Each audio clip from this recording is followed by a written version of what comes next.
Welcome back to another episode of the My Latin Life podcast. Since 2014, My Latin Life has been your trusted guide to traveling and living in Latin America. Today, I'm joined by a special guest. His name is Craig, the Travel Junkie. He's the host of his own podcast, the Layover Podcast, and he travels all over from Latin America to Africa and does a lot of cool stuff. So we connected on Twitter and I invited him on. And Craig, thanks for being here, man. Hey, thanks a lot, Vance. I appreciate you getting me on, man. Like I said, I follow your stuff on Twitter, man. I think it's pretty cool. So, I'm just excited about the opportunity to sit down and talk to you and chat with you, man. I can talk travel all day long. So, You have a good voice and you got that kind of Chicago vibe. I think you're from Chicago, so I feel like you can talk about anything all day. yeah, pretty much, man. And I know that you just landed in Atlanta, right? You just had a flight. Where did you fly in from? So, I was in Colombia last week, well, early last week, and then I left Colombia and went to DC. So, I Hmm. literally just flew in to Atlanta from DC. And I'll be here just maybe till like Sunday, and then I'm headed back out again. I got like some domestic stuff that I'm doing. I got to go back to DC, then I'm doing Florida, then I'm doing Dallas, and then I'm going back over to Costa Rica, and then from Costa Rica going back down to Cartagena, Colombia. So yeah, I'm just Hmm. trying to spend as much time as I can, man, while it's winter in like warm places. I agree with that. That's definitely one of my life philosophies as well, is avoiding winter. Yep. So, and we'll definitely talk about Cartagena, and we'll definitely talk about some of your favorite spots in Latin America. But I thought it'd be useful to give a little background on yourself. I guess kind of where you came from and what projects and stuff you're working on today. Yeah, that's cool. Yeah, so I'm originally from Chicago, Illinois. So I still split time between Chicago and Atlanta. So I have a house in Atlanta, apartment in Chicago, and I've been splitting time between those two cities for probably about the last 3 years. I also keep a place in Costa Rica as well too, in the Heredia area, like right outside the San Jose airport. So probably like 7, maybe Hmm. 10 minutes away from San Jose airport. For obvious reasons. One, because of the people, because of the weather, the food, all of that good stuff. And then, I've been traveling ever since I was a kid. My mom and dad took me on my first flight. Like if you see my bio, they took me on my first plane ride back when I was probably like 8 or 9. Went to Disneyland in California, and I've been hooked flying ever since, man. So to date, I've been to 64 countries, countless cities. I got a lot more to go, a lot more I want to do. And that's pretty much me. And then, I took that love of traveling and turned it into a business. So I do my blogging, podcasting, as well as travel consulting, as well as I do group trips as well, too. So, yeah, I just took that love of travel and just kind of parlayed it into quite a few other things. Yeah, that's awesome. I think you've been to more countries than I have. I almost don't know what direction to go first because I want to ask you about a lot of that stuff about monetizing as a travel blogger. I want to ask you about the group trips. I want to ask you about travel consultancy. So actually, I kind of want to start there. What does travel consultancy look like? You help other people book trips, Yeah. or Yep, that's exactly what it is. So, like for example, say if you come to me and say, "Hey, Craig, I want to take a trip with my husband or wife or the fellas or whatever, and we don't know where we want to go." Well, that's where the consultancy comes in. So I just sit down, schedule a session, and sit down with you, which would be you as the lead traveler, and just say, "Okay, Vance, tell me what you guys like. Do you like beaches? Do you like mountains? Do you like shark diving? Do you like cave diving? Do you like Mhm. hiking? Do you just want to sit on the beach and drink drinks, sip drinks, whatever you want to do?" And then as we're having that conversation, I'm pulling information out of you. I'm kind of going through my mind, okay, where's the best place to send these guys? Or where's the best place to send these people? And then from there, I continue to just kind of consult with you. Okay, well, based on what you told me, I think these are probably three good destinations that you'll like.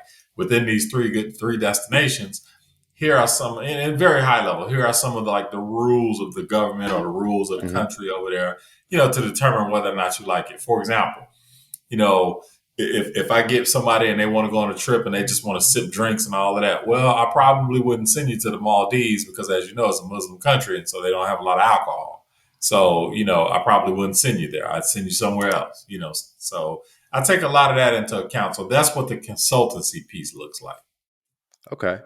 And I ask because it's something that I think about potentially offering as a service as well. Hmm. Because, My Latin Life, we're really known for our city guides and our articles sort of explaining, kind of breaking down like the differences between places or what neighborhood to stay in various cities, things like that. So people are literally constantly asking me where to stay, what's a good, like, off the beaten path city, things like that. And I've definitely thought about offering a service, but it would have to be worth my time. What does like the business model for a travel consultancy look like? How much are you charging? What's the model? And then like, are you actually booking the Airbnbs and stuff, or are you just sort of providing recommendations? Yeah, so it just depends. Like, for example, the prices range. So, like, if I get someone, let's say they're fresh out of college and they want to go on like a college trip or something like that, well, I'm Hmm. not going to charge them too much because, hey, they're struggling college students. I get it. But if somebody comes to me from a Fortune 500 company and they say, hey, I got 30 people and we want to go XYZ, then the fee may be a little different for them, Hmm. obviously a little higher. So it pays itself, and a lot of times what I do is I just bake my charges into what I put together for them. So if they come to me and I consult with them and they say, okay, yeah, I want to do this. Can you take care of this for me? I absolutely can, and then I'll put together the whole package for them, soup to nuts. Even down to having car service or whatever coming to your house, picking you up, taking you to the Hmm. airport. I take care of the airlines, cruise lines, whatever you need, and as well as lodging on the ground, hotels, Airbnbs, all of that good stuff. And then I just charge a fee. Okay. Okay. So you kind of like put it together as a package and sell like a package deal, and then Yep. the client ultimately might not know like what kind of margin you're making because they're not like seeing everything. Yeah, and I'll show them everything high level in terms of what services we're going to use in terms of hotel, resort, Yeah. supplier for things that to do on the ground and all that. So they'll get all of that. But then again, like I said, I just charge a fee on top of it. So. Yeah, it makes sense. And do you like, because it takes a lot of time to put together like a plan for someone, look things up, all that. Do they have to put like a little bit of a deposit down beforehand? What if they don't like the plan?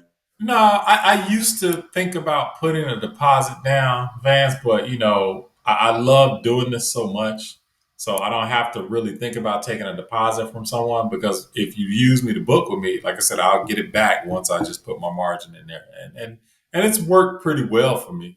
So um, like I said, it just works. Hmm. Yeah, that's interesting because I like it's. I literally consider myself like one of the best in the world at booking Airbnbs and knowing like logistically like where to stay.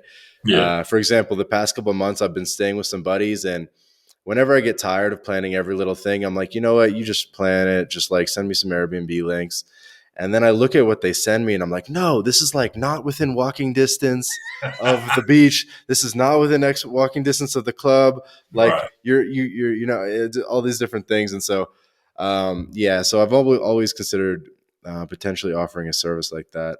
How do It's you, funny. Oh, good. go ahead. I didn't mean to interrupt. It's funny you say that because one of the biggest things I always get from people is, "Hey, I want to go somewhere and I want to just be immersed or submerged in the culture. I want to be around the people, right?" And they'll say all of these good things, and then they'll say, "But can you book me a hotel in the city center?" I'm like, "Well, you do know the locals don't hang out in the city center." Hmm. And that's one of the biggest things that I always get. And I think that's pretty funny when people say that. I want to hang out with the locals, but I want to be in the city center too. So you can't have it both ways. You want to be with the locals or you want to be in the city center with the tourists. Well, it comes down to knowing the city as well, because there are cities where the city center is full of life, Yeah. and there are city centers where it's super dangerous or just completely dead, like Yeah, I get Dallas or that too. something. Yeah. um, Interesting. And then how would you like acquire those customers, or where do people come to you to book the consultancy stuff? Yeah. So a lot of times it's just word of mouth. So I've been doing this.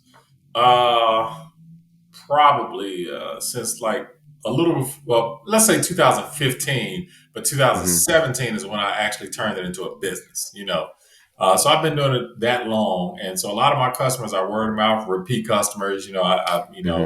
I've built a niche in terms of one of the things that helps me out, Vance, is because I've been to a lot of countries, so I can kind of personalize something real well for someone. So if someone says, "Hey, I want to go to Paris," oh, I can take care of that for you. As a matter of fact, what do you want to do? Okay, it's best if you stay here, and then you can go see this, you can go see that. And because I've been so many places so many times, I can even break it all the way down to you like street sign. Like, hey, you're gonna look for this green sign, and when you get the green sign, turn right, and then it's gonna be a red broke down car over there. At that car, look to the left, and there's the lodge. All this stuff, and people love that personalization. So how I get, like I said, to answer your question, a lot of my clients are just word of mouth and just repeat business. So. That's awesome. That's definitely the best way to do it. Because when I look at like your presence and like your link tree, there's no link to like sign up for the consultancy stuff. So it must be Yep. very word of mouth based. Yep, it is. It is. Now, that's one of the things that I'm working on now. Like, I have a company redoing my entire website right now as we speak. And one Hmm. of the things that they're going to put on there is like, when you click on the website, you can sign up to the email list. And so, of course, once you sign up to the email list, then we have a newsletter now. And we'll start sending out our newsletter as well, too. And in that newsletter, it will have like solicitations about, hey, we offer this particular service, i.e., consultancy. So if there's somewhere you want to go and you're having trouble, give us a call, hit us up, and we'll sit down with you and we'll work that out for you. So, Awesome. And Craig, I promise that we'll move on and get to some other topics. Maybe people find this interesting, but because I definitely have another question or two about this, because sure. I am really considering this. So let's just say someone DMs me on Twitter and they're like, "Hey, I want to go to like the center of Mexico, some off the beaten path cities in the center of Mexico, maybe post up for a month, be a digital nomad, blah blah blah." And then I'm like, okay, I can do like a concierge type package for you. I can put it together, Airbnb, blah, blah, blah. Do I have to like present them the whole package or do I have to and present them sort of like the final cost and then they sort of yay or nay it? Or do I like, how would you do it? You know what I mean? Yeah. Well, one of the first things I do, just so, I don't spin my wheels, is I ask the people up front, what's your per person budget? Because Hmm. that kind of helps right there. So when we first start Hmm. talking and you tell me high level, I think I want to do this. Okay, fine. How much do you think you want to spend per person? Then they'll say, oh, I want to spend $2,000 or 2,500. Okay, fine. Now I know what I can work with. And then from there, I go and find, what they ask for. If you want 3 star, if you want 4 star, if you want to sit on the beach, or if you want to go horseback riding, or if you want to go cave diving and you want to go shark diving, or if you want to go to see the black, Madonna in Spain, or if you want to go to a winery. And then I take all of that and put it together under that budget that they gave. Right. And then so let's say for those events like it's cave diving or whatever it is, um, do you just kind of give them the recommendation and like the days that they're open and that kind of thing, or do you like full out like buy the tickets for them, or Yeah, how no, I like take care of all of that. Yep. Because generally, if I'm going to suggest something for you, I've built a lot of relationships over time too with a lot of people on the ground, suppliers, and all of that. So if you call and say, "Hey, Craig, I want to go to Kenya. I want to go to the Masai Mara, and I want to do a safari." Perfect. I yep. got a guy over in Kenya. I can call. Hey, Wayne. And with his company. Hey, Wayne. Listen, I got 10 people want to come over there. I need a rate for 10 people. X, Y, Z. These amount of days, and bam, and then I'll get a rate and then I'll take that, package it up with what, like I said, the customer asked for, and then give it back to them. So Okay. Yeah, makes sense. Makes sense. And we'll change topics, I promise. But yeah, that's yeah, yeah. interesting. It's kind of like a full concierge service. I was almost thinking of offering it where I would just have like really transparent margin and be like, Mhm. hey man, like I'll like book it all and then I don't even know. I don't even know. It's something I think about. Yeah, yeah, yeah. Interesting. Cool man. And then let's talk a bit about group trips then. It's kind of a decent segue. So you Sure. say that you do a lot of group trips, and I guess when I hear group trip, that sounds like a lot of people. That sounds like minimum like 6 people. And for context, that's kind of a little bit of a different form of travel that when I do than what I do. I almost feel like I'm mostly doing sort of lone wolf travel or doing what I want to do, and it's not really about like the group. And there's definitely pros and cons to both. For the past 2 months, I've been traveling with a couple buddies, kind of like a cycle, but kind of been a couple buddies the past 2 months, and so I've been getting used to sort of like small group travel, and it's totally different than like lone wolf travel because I feel like I have to organize everything for a group now. I have to, tell them to leave the apartment when I'm trying to record a podcast. Right, right, Um, I have, a couple dudes that keep trying to like hit on my girls and stuff like that, and I'm just like, yo, can you like go like talk to someone else? Like, right, God, right. like shit like that. So, but and then it sounds like what you're doing is like a more jovial, like big group type stuff. Or like, tell me a little bit about how you do group travel.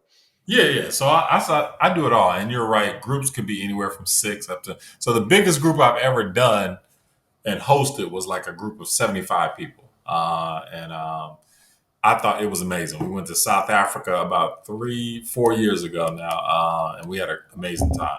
I literally just got back from my last group trip, which was February around Valentine.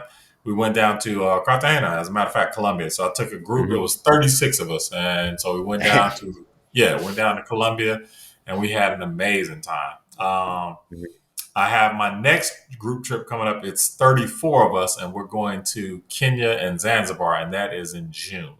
But I love doing the group trips too, man, because like I said, one, because I have this love of travel, I love to introduce travel to other people as well too. And I love to introduce it to them through my eyes.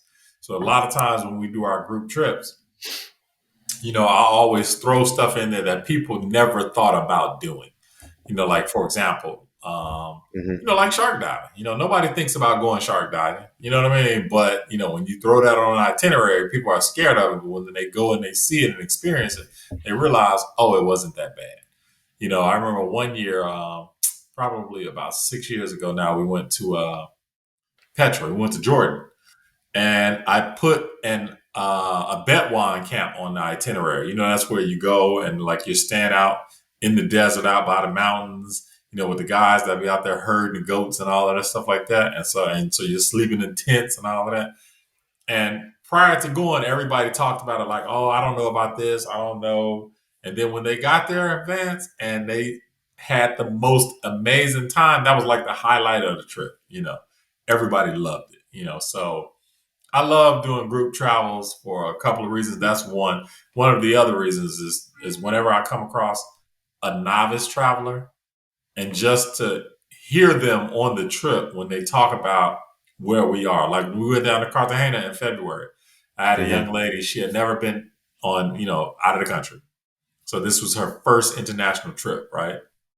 And we were standing on the beach one day and she said, Craig, I gotta really thank you for this because like I've never traveled and I had all this anxiety and everything. And now it's like I'm standing here and it's like I'm just here, and I just never knew it was this easy and this fun. And I was like, yeah, absolutely.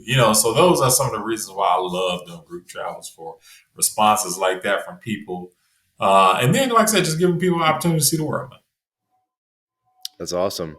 And so are these like where I actually back when I was in university, I used to schedule like group trips for the university and we'd go to Punta Cana or places like that in the Caribbean.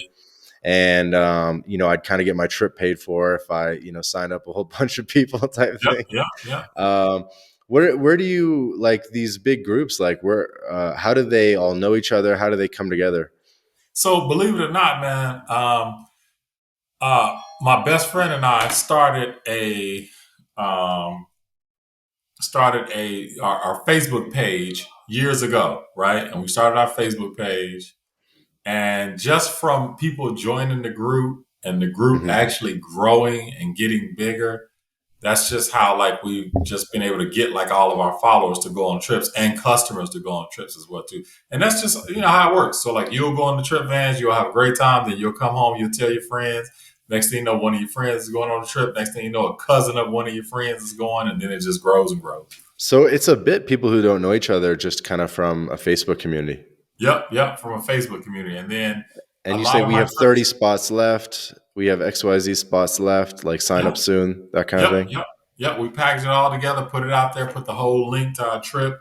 And when you go to our Hmm. trip pages, it'll just lay it out for you in terms of like, what's the highlights, how many nights, the hotel we're staying at, all of the activities, everything, the price, single occupancy, double occupancy. And even throughout the years, Vance, on our group trips, we've had people that have just formed like lifelong friendships. Like I've had people that went on a trip, didn't even know each other, and they just happened to be rooming together. And now they've been on two or three other trips with us, and they're like almost best friends.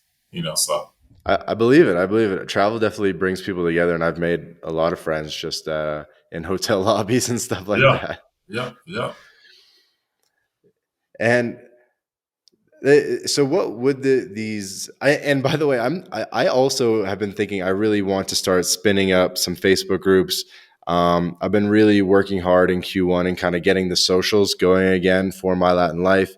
Yeah. And I know, all I feel like the expat groups and stuff like that on Facebook are some of the most popular and vibrant groups and places where there's actually a lot of like really good local knowledge and hidden knowledge, and people are exchanging a lot of really, really good info. So let's just say, you wanted to sort of live full time in Cartagena or spend a month there. You just type on Facebook Cartagena for expats, Cartagena for digital nomads, things Yep. like that. Travel Cartagena, and you join in all these groups, and then you'd be able to check like an enormous backlog of posts. You could just search, see like what's the best area to stay in. What are the best bars, things like that, activities. It's really a wealth of information, and a lot of people are also pretty good at monetizing off these groups as well. Yeah, absolutely, man. That's one of the things we do. Like I said, so that's what we did. We started the group, and we grew it up to like just under 6,000 people. And then I'm also a moderator in another group called Road to 100 Countries. That group has about 25,000 people in it. So I post trips in both groups, my group, the Travel Junkie, as well as Road to 100 Countries. And so, like I said, from both of those, that's just how we get a lot of our people to go on the trips and stuff like that. Okay, awesome. And we can put the links to the groups in the show notes. I definitely did want to ask you about Road to 100 Countries. Your main group or the one that you spun up, is it called the Travel Junkie or what's it called? Yeah. The main group is called that I spun up is called the Travel Junkies, and then the Road to 100 Countries. That's a group that's actually owned and managed by a guy by the name of Ronnie Dunstan. So Ronnie and I are friends, and so Ronnie tapped me one day and was like, "Hey, Craig, I'm actually thinking about quitting like social media and this whole group stuff altogether. And if I do that, I'm thinking about just sending all my people over to you to the Travel Junkie." Then we kind of had some good conversations and talked about it. Then he was like, "Well, how about this? I'll just keep the group, and then just give you like more admin, right? For you to do whatever you need to in the group. So that's how that came about. Me being a moderator over in the Road to 100 Countries group. That's awesome. Yeah. Yeah, I thought I'd mention I still unreleased interview. It probably will be the one that comes out before yours. But I just this past week interviewed Rick Gazarian, who is the founder of Counting Countries, Okay. which is I don't know if you've heard of him or of Counting Countries. It's a podcast and community. Yeah. No, I haven't heard of him, but I'll check him out though. And it's almost more like they're like what's the word, competitive travelers, and they seek to not only go to 100 countries but to go to every country in the world. Right. And they have different sort of metrics. There's different sort of communities that have different metrics. There's 193 UN countries. There's a group called the TCC, I forget what it stands for, and they mark out like 336 unique regions of the world. There's another one called Nomad Mania, and they have like 1,200 or 1,900 like specific subregions of the world. And so there are people that have been to not only 193 countries. I think there's maybe 500 or 1,000 that have been to all of them. And Right. then there's also people that have been to all these like sub regions, and they're sort of like competing or at least tracking in a fun way, like who's like the most traveled person in the world, and they sort of rank it. And so I think it's really cool. And I think I mean, not that that's a reasonable like goal or something everyone can do, but it's sort of like intellectually interesting. And even like Road to 100 Countries is intellectually interesting as well, because there's a lot of growth that's going to happen to you if you pursue that. Absolutely, absolutely, and like for me, like I say, even though it's road to 100 countries, people are exceeding that as well. Like Hmm. I'm just at 64, because I do a lot of repeats. Like for example, I've been to France, I've been to Paris literally 6 times. So if I didn't do Paris 6 times and did something else, I could be there. I've been to Spain 6 times. Hmm. I've been to Cartagena 4 times. I've been to Costa Rica 4 times. But I do that because I just love those places, so I love going back. But if I took all of Hmm. that energy and stopped doing repeats, I'd probably be at 100 by now. So For sure. What's the country other than the States where you spent the most amount of time? uh, I would probably say Costa Rica and Spain. I Hmm. probably spent collectively months over in each location. Now the country that I love to like just kind of set up shop and move to is probably Costa Rica. One because I mean the weather just all year round, obviously. Um, the dollar is pretty strong. The USD is pretty strong there. The food is amazing, because it's fresh.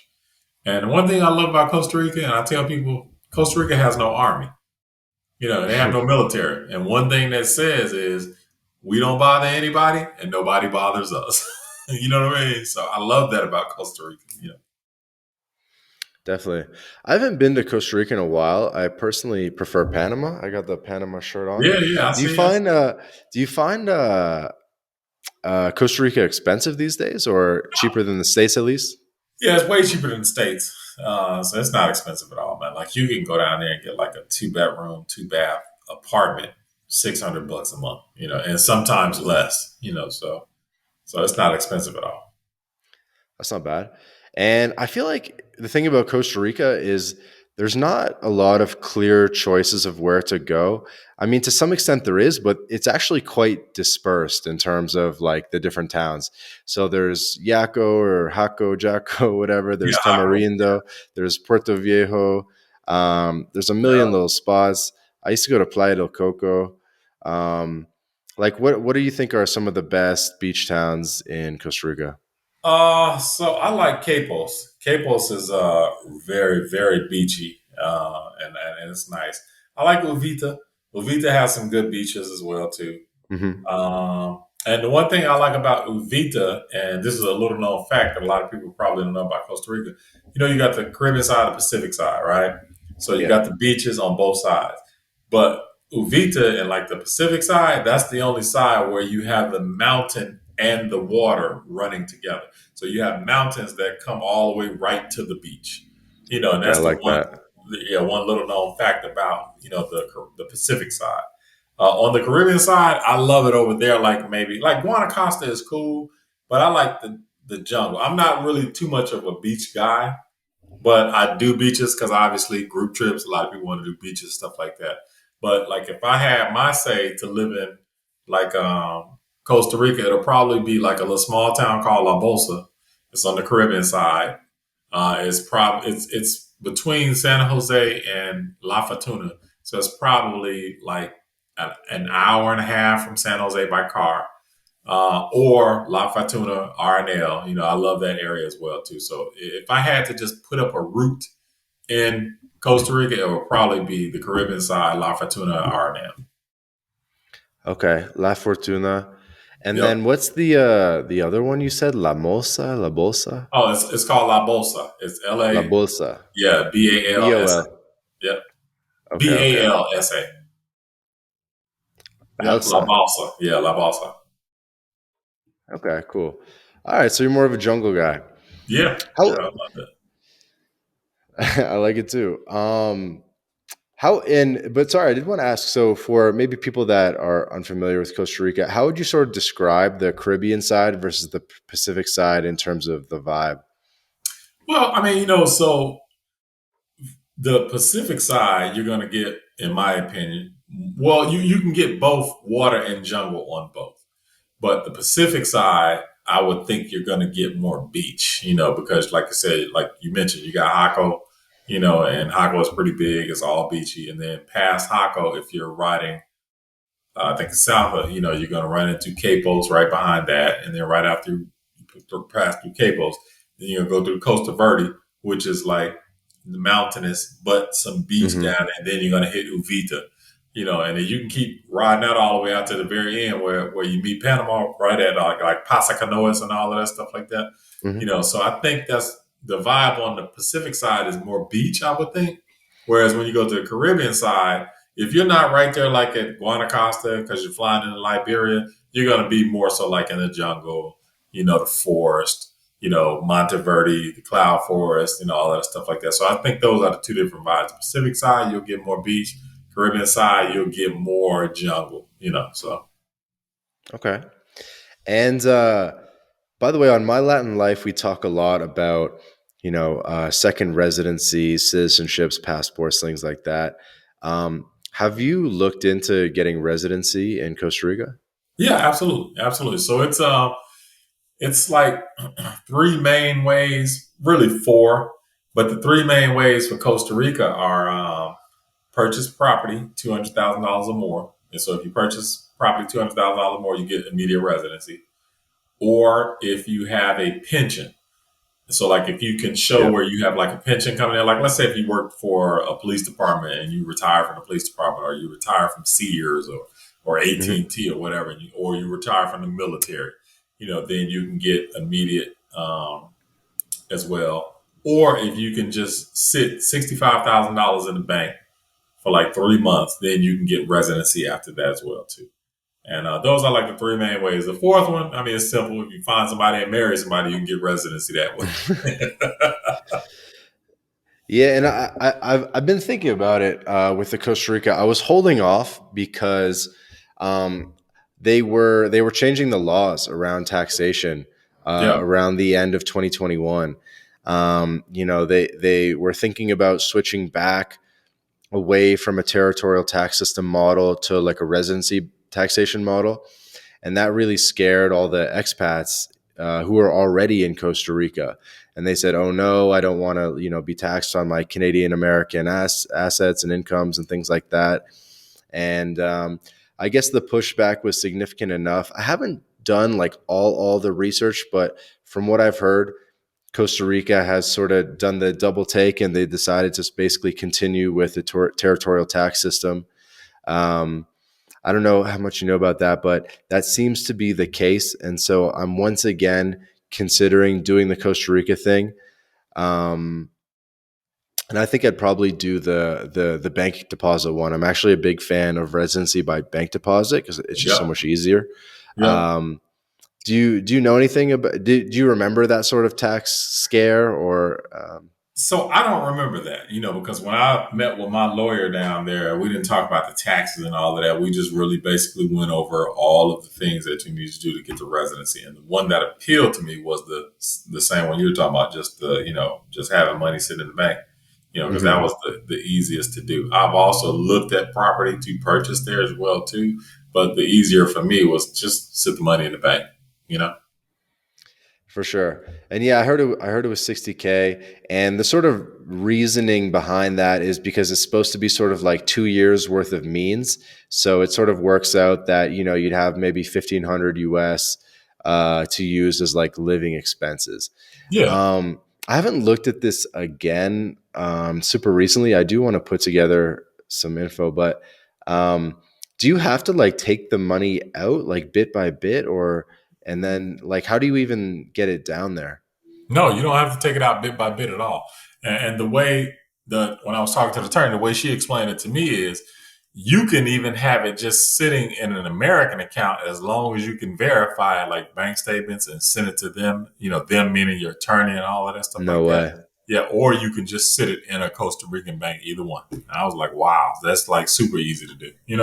No way. You can have it just sit in the States and just Yep. have it be like a, like a Yeah. notarized. Yep. I asked her that specifically because I was like, do I have to bring it down here? She was like, no. She was like, no, you can keep it up there as long as you can produce a bank statement to show that it's there. I was like, that's easy to do.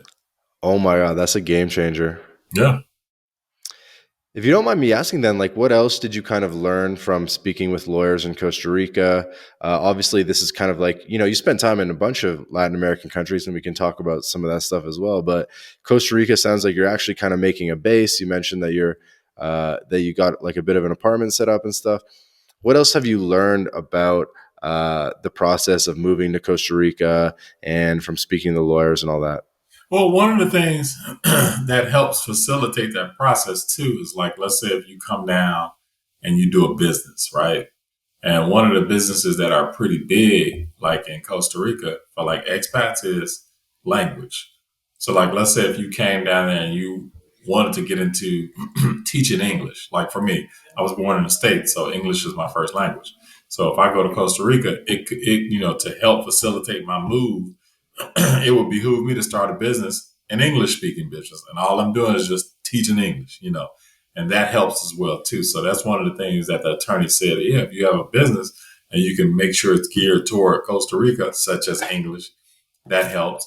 One of the other things she said too, I remember her saying is like, if you have a business, you have to employ a certain Hmm. amount of Costa Rican citizens as well too. So like you can't just take your business down there and you have all your family members working for you. You have to employ them as well too, and that's one of the ways that they keep pumping money into their economy as well. Definitely. Yeah, I think the bank deposit one's good. I'm literally going to look into uh, this thing about just having the money stay in the States, because that's Yeah, actually amazing. I have this dream because I have residency in Panama. Showing my anyone who's just watching the audio, I'm like flexing my Panama jersey right now. right. But but I thought it'd be pretty funny to be able to be a resident in Costa Rica and Panama, because then I like Bocas del Toro in Panama, and you Yeah, could just kind of like cruise back and forth between Puerto Viejo and Bocas del Toro, super easy. And Boquete, which is one of the nicer areas of Panama, is like right near the border too. And maybe some things are cheaper in Panama, some things are cheaper in Costa Rica, whatever. Friends on both sides, and it'd be cool to just be able to flow between the two. yeah. That would be dope. That would be dope. I have this rant, and what's funny is like all the Central American countries are actually like pretty easy to get residency in. They all have a pensionado visa, which is the pension based one you referred to. They all have a couple ones, and it'd be sort of funny if you got residency in like every Central American country, and so you could just do a straight shot to the States. Like you just be like good in the hood in every single one. Yeah, literally, that would be fun. Yeah. That'd be funny. Yeah. Um, I noticed, speaking of the rest of Central America, basically your most popular YouTube video is the chicken bus in Guatemala. What can you tell us about the chicken bus? Oh, I thought that was fun, man. Every time I go somewhere, I love to do what they do. When in Rome, do like the Romans. And it was interesting when I went, obviously, because it was during the pandemic. And the chicken bus basically is a school bus. If you've been in the States, everybody's been on a school bus at some point in time in their life, right? So I thought it was pretty interesting because they actually get the school buses from the States, have them shipped over to Guatemala, and then they kind of cut them up and customize them.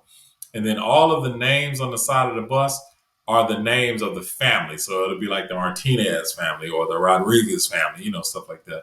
And then when you get on the bus, it's pretty standard, just like a school bus. They kept the same school bus seating. But when I went during the pandemic, I thought it was very interesting because they had like the stickers on the seat, like, okay, you can sit here, but nobody can sit here. You can sit here, nobody can sit here. So they were still recognizing like the whole social distancing and all of that stuff. And then they put the plastic up around the driver and all of that stuff just to make sure, and I thought that was pretty cool. And then the thing with the chicken buses that I like is so their system is, you have a driver and then you have a person that hangs out on the door. And so the person that hangs out on the door is the person that looks ahead to see if somebody's flagging them down to get on the bus. Like we have bus stops and they just have the street. So the person will stand at the corner and just wave. And then the guy in the door just tell the driver to stop, and then he'll get out, he'll take the person's money, and then they get on. And so that's their system. Whereas like in the States, it's all mechanical. You get on the bus, you stick your card in the bus or your coins or your dollars and it goes in. Well, they have an actual person that's standing there just hanging out the door grabbing your stuff. So I thought that was a cool experience. And where was that bus to and from? So we went from Central Antigua. So they have a bus terminal, just like like in the States, you have a Grand Central Station, all that. They had a bus terminal called like their Central Station in Antigua. So we caught the bus from Antigua out to this city called Hocotenango. And we went out to Hocotenango to a cooking class. And so we got off the bus, then we crossed the street, went into this young lady's house. She took us upstairs and we did like a whole cooking class in her neighborhood and all of that. And it was pretty cool. That's awesome. Yeah, Guatemala in particular, I think even more so than other Latin countries, has a big bus culture. Yeah. Because Huge I bus. have I have a buddy that I went to college with, and he actually started like a bus company in Guatemala. And what they do is they did bus shuttles between Guatemala City and Antigua, Yeah. and also some beach town on the coast. But what they did differently or really cool is it was a school bus basically, but it was completely gutted and retrofitted to be like super high end and baller, and to be like so baller you don't even know you're on a school bus, and it'd be Wow. like Nice. I don't even know how to explain, but it'd be like leather couches, and like maybe there's like a TV with the Xbox, and I don't Nice. even know, like a wraparound couch, like not even like seats almost. It was like a whole, and it was like a whole experience. And I just remember him sharing like stories on Instagram of him like building the bus, and then the whole process, and then actually like getting it going. And it's like, currently it's been up and running for a couple of years now. Oh, that But sounds it pretty cool. sort of gave me a window into the world of how Guatemala has like a really big bus culture. Yeah. Yeah, they love buses down there. I mean, because like I said, that's their mode of transport. I mean, because even when I was there, you could see it how like Guatemala City, a lot of people, it's just like any other major city. Like let's say you're in Chicago. Well, you got Chicago, the city, and a lot of people work downtown, but then they live out south, north, whatever in the burbs. So it's the same thing, and the buses in Guatemala City, they have like their own central station there too, where you walk up and it's like a whole row of those school buses all decked out and tricked out and all of that. And then they have like the location where they're going, Antigua or Hocotenango or, a couple of other cities and stuff like that. And then you just pay your fare and you get on. And the bus ride may be about 45 minutes from Guatemala City all the way out to like those suburb cities like Antigua and Hocotenango and stuff like that. But yeah, that's how they do it, man. That's their big. That's how they get around. Unless you got a car. But Hmm. more people, I guess, are on buses and the bikes and all that versus the cars. So. Yeah. And so what do you think have been your favorite cities in Latin America to visit? Oh, What are your top cities? I like Quito, Ecuador. Oh. I love Banos as well too. Banos, Ecuador. Oh man, that's one of the most beautiful cities to me. Like so, Banos sits right down at the base of a volcano. And when I tell you that city is so colorful. Even the sidewalks, like they have like different colors on each block in the sidewalk. I mean, that city is amazing. It's so colorful. So I like Bangos. I like Quito. Obviously I like some cities in Costa Rica as well too. I really love Cartagena. I mean, I've developed a special love for Cartagena in Colombia. It's just a very nice city to me. I like that. And then of course, like if you go further south, the Argentinas, the Brazils. I love Buenos Aires. I think it's amazing to. I think everybody should go to Buenos Aires one time in life and go see some real life tango. You know what I mean? Mm. That was amazing. And then Rio, of course. I think Rio is a beautiful city as well too. So yeah, I mean, Hmm. yeah, some beautiful cities in Central and South America. So. You've had and I listened to a little bit of the Layover podcast, and I noticed you had some guests that spent a lot of time in Rio and Brazil. So you spent some time down there? Yeah, yeah, yeah, yeah. So I've been down to Rio about 4 times. One time in particular I can remember was Carnival. Man, I've done the Rio Carnival, pre-COVID. Ah, man, that was probably like one of the best experiences of my life, man. Just and like we actually bought tickets and went to the Samba Drome. We were sitting right there on the front row. I mean, thousands and thousands of people in the stands, and just to see how they do it, and literally, man, like the second night we went to the Samba Drome, it rained, so they postponed it. So let's say it was supposed to start at 7 o'clock, but it was a real bad thunderstorm, so they didn't get anything started until like 9 o'clock. Man, we were out there and the sun was coming up. Like literally, we're in the stands partying and we having to look up and the sun was coming up. I'm like, I haven't done this since high school, college. You know what I mean? But yeah, Brazil was fun, man. That's awesome. And I know Carnival in Barranquilla was just like last week or something. Did you Yeah, catch a bit yeah. of that? I missed that. So I was just, and when I was down there, I was talking to my guy, Alex Rocha. He lives in Cartagena. And he was saying how it was, we just missed it. And had I known, I would have booked the flight at a different time.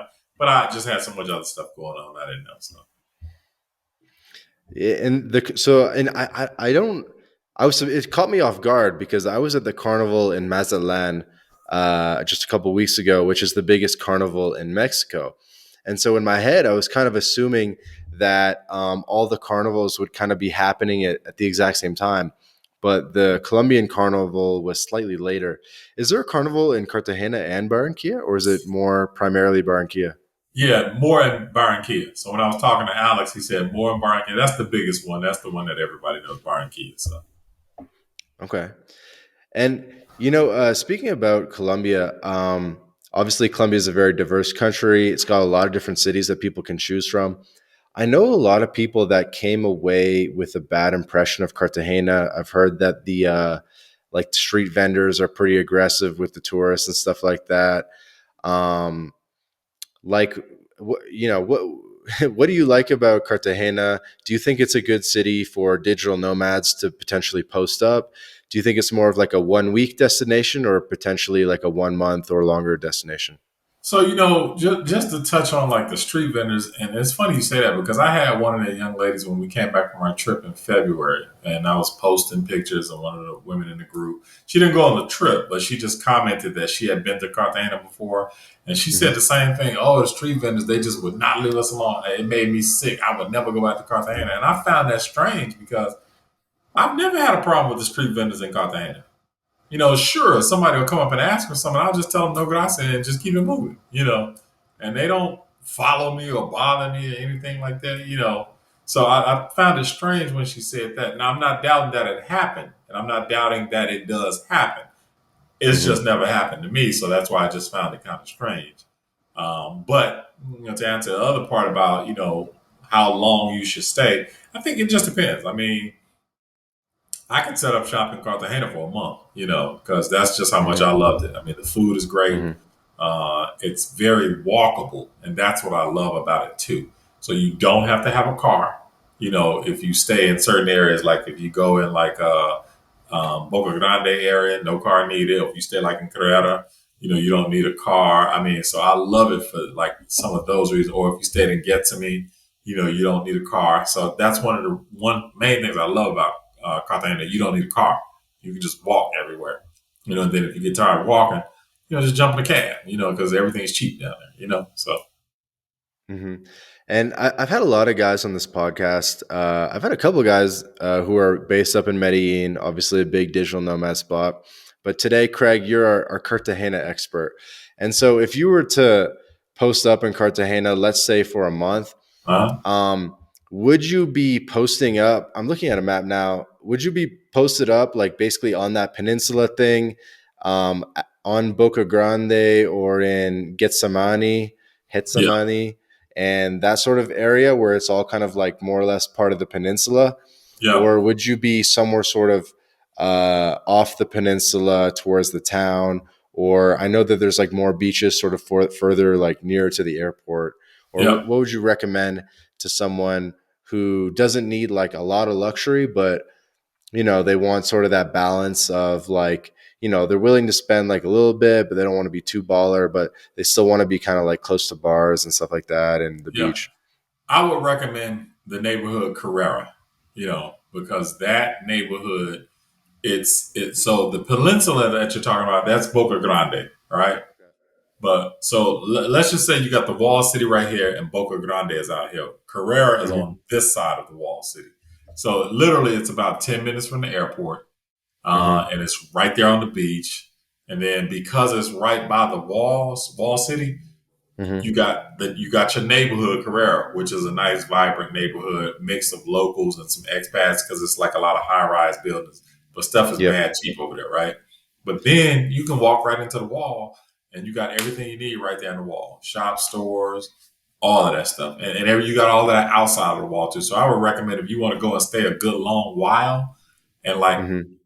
you can, like, let's say, you stay a long while. So if there are days you want to come out and go to the beach right across the street, Carrera. If there are days where you just want to stay up in the house and not do anything, Carrera.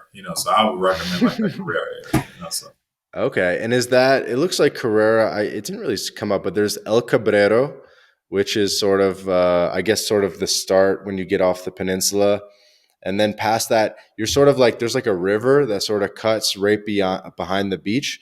Would you stay between the beach and the river, or would you stay sort of on, or where exactly?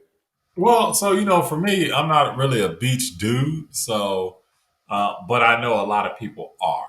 Uh So for me, I would probably do like that Cabrera neighborhood. Another neighborhood that's good for a lot of people that El Centro, so you can stay in El Centro. It's not bad. San huh. Diego is not a bad neighborhood either, as well I've heard a too. lot of good things about Getsemani, Yeah, Getsemani is but cool. So having like a Getsemani cool. used to be a terrible neighborhood, but just like in the states, gentrification. Hmm. So they cleaned up Getsemani. And so now it's like a cool, happening, vibey area. So a lot of bars. It's a lot of small Airbnbs up in there. And don't be confused too. Over around Getsemani, like right inside the wall, it's some $1 million properties in there too. Like you're walking down those streets and you look at them, they don't look like $1 million, but they're a million Hmm. dollar property. And when you go inside, people have like just completely fixed them up, granite, high ceilings, nice kitchens and all of that stuff like that. So yeah, Yep. yeah. So it's pretty cool over there too. Okay. Awesome. Cool, man. And before we get to an outro, I did actually want to come back to talk a little bit about Facebook groups and building a community because, um, it's not a small feat to build a 6,000 person Facebook group or to manage a 25,000 person Facebook group. Something that I'm considering doing in 2022, starting to build up that avenue. Uh, what have been sort of your like growth hacks, or what have you learned along the path of building a Facebook group and also maintaining a Facebook group? Well, I think once you get it started, then it'll take over itself. So you're right, man. It's starting it and getting those first few initial people. I mean, you just got to do it in steps. Just set yourself some goals, man. Hey, I'm gonna push it out to this many people. I'm gonna offer this much content, and my goal is to get to 1,000 people by this date. And then Hmm. once you get to that 1,000 people, then solicit the group for help. Hey guys, listen, make sure you share the group with some of your friends and family and all of that stuff like that, because we're going to have some exciting news about travel and all of that. And people will do that. They'll start adding their friends and their family members to it and all of that stuff like that. And that's how you help grow it. You got to, like I said, put the work in yourself up front. But after that, it'll take legs of its own. Yeah, I think if you hit like a certain critical mass and a certain point in the snowball, Yeah. then it will sort of take over and grow itself. I think the hardest part, just like anything, is getting started, getting the first 50, 100, 500 users and getting them actually engaged. I feel like some people even maybe create like several Facebook accounts and almost create like fake engagement and then like respond to their own like stuff Yeah. just so it looks like there's like just so it looks like there's movement and Right. activity in the group. Or like how was it in the early days for you? I mean, the early days, it was a long process. There were times where I was like, you know what, I'm not doing this. I'm just tired of people. But then I just hung in there, man, because like I said, that my love of travel outweighed my um, level of frustration with people not being engaged. So, and I just kept persevering, man. Like I said, my love of travel. So I do everything in a group. We don't just talk about my groups in terms of our group trips and all that. We talk about travel news. For example, I just saw in the news today where Spirit Airlines is introducing facial recognition at the Atlanta airport. So I Hmm. found the link, found the article for that, posted it, and then we'll talk about that. You know what I mean? So Hmm. it's just all things travel related, man. So it's not about just group trips and all that. It's information as well too. So Yeah, it definitely makes sense. Kind of keep topical with whatever's going yeah, on. yeah. And then one of the other things that I found out that helps, man, is the scheduling. Meaning, you know how you can schedule posts. Yep. So a lot of times, what I'll do in the early days, what I would do, Vance, is I would get, let's say, like 5 or 6 link articles to whatever. Boeing is coming out with a new jet, or Delta is shutting down this airport, whatever the link is, right?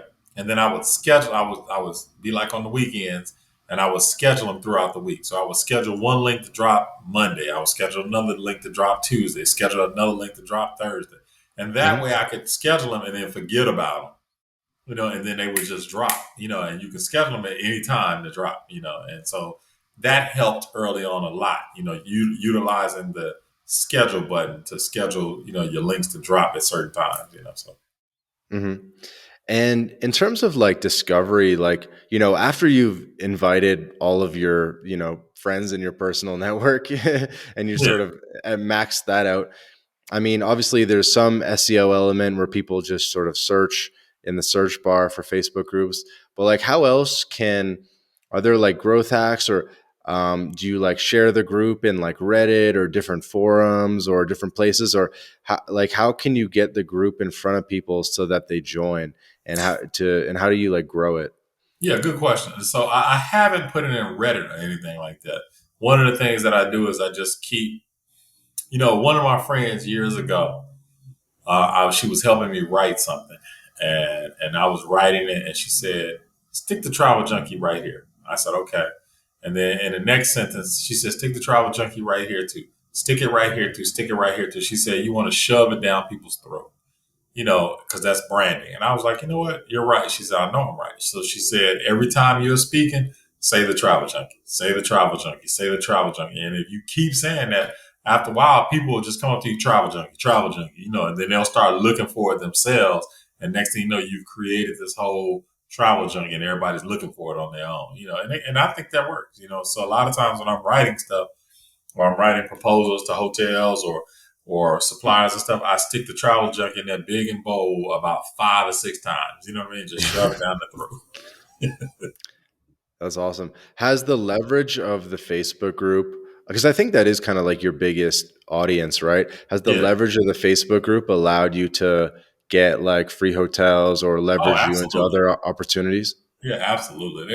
So I have a standard template letter that, like, let's say if I'm doing a group trip and I want to go to Johannesburg. I'll look up a list of hotels, and then I'll take, let's say, like 3 hotels, and I got this standard template letter, and I'll fire off that letter. And the letter basically says, "Hey, who I am, the travel junkie.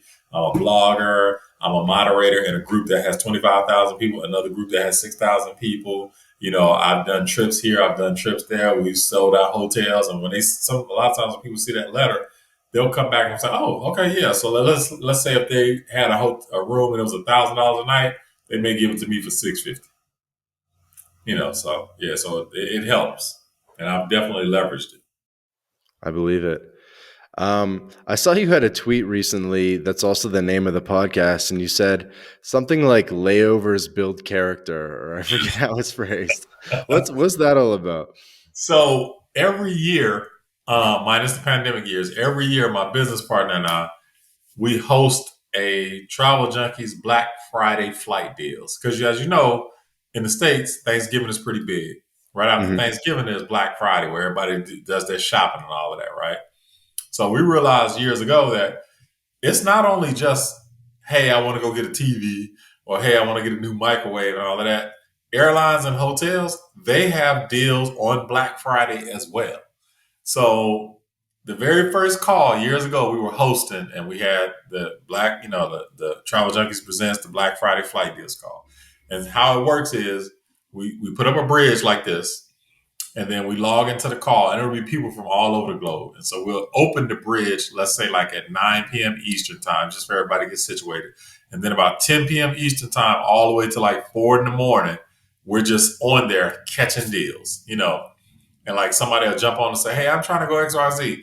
And then we'll have myself, and then we got another guy that sits in Amsterdam, and we'll all jump on and just start scouring the net and finding deals, right? And then once we find the deals, the people will just shoot us their credit card info, and bam, we'll book it for them.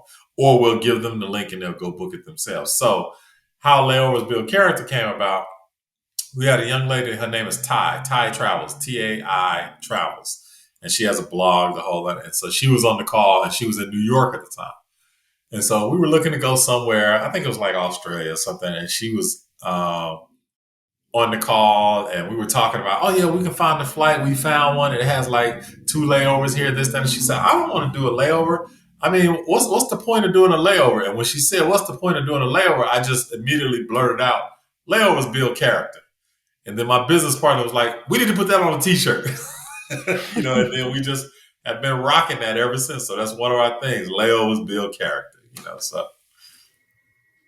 I like it. I like it. So the podcast is the Layover Podcast. I noticed a new episode hasn't come out in a while. Are you gonna keep going with that?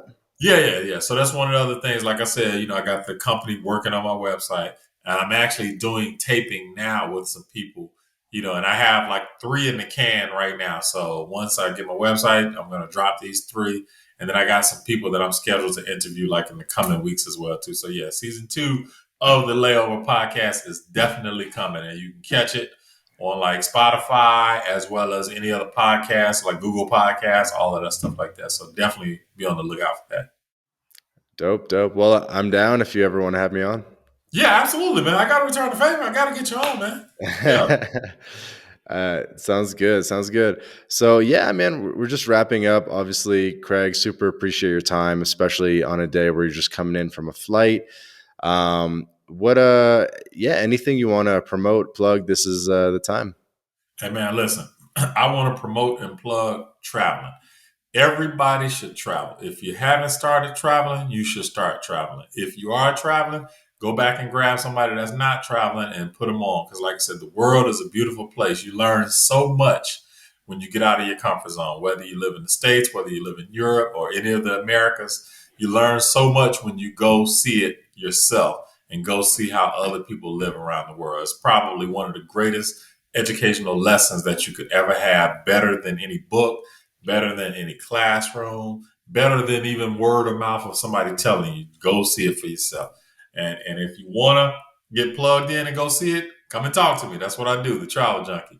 And you can catch me at my website, thetraveljunkie.com, TheTravelJunkee.com. And like I said, you can catch us on Facebook. IG is the same thing, and Twitter is the same thing as well, too. Awesome. And we're going to link all that in the show notes to this. Yep. So people definitely are going to have to go check it out. Man, the vibe is contagious. You definitely have like an infectious energy, and you make me want to travel, and I'm already traveling. Right, man. That's the point. You got to get out there and get it, man. Yeah. For sure. And dude, I can tell you're really like a salt of the earth guy, like a genuine guy. So just want to thank you again. This has been a really good conversation. Hey, thanks, Vance. I appreciate you having me on, man. And like I said, we'll be in touch. Like I said, we're on Twitter. And then, like I said, I got you now. So we'll definitely be in touch. Yeah, man. Looking forward to collaborating in the future. Yep, absolutely.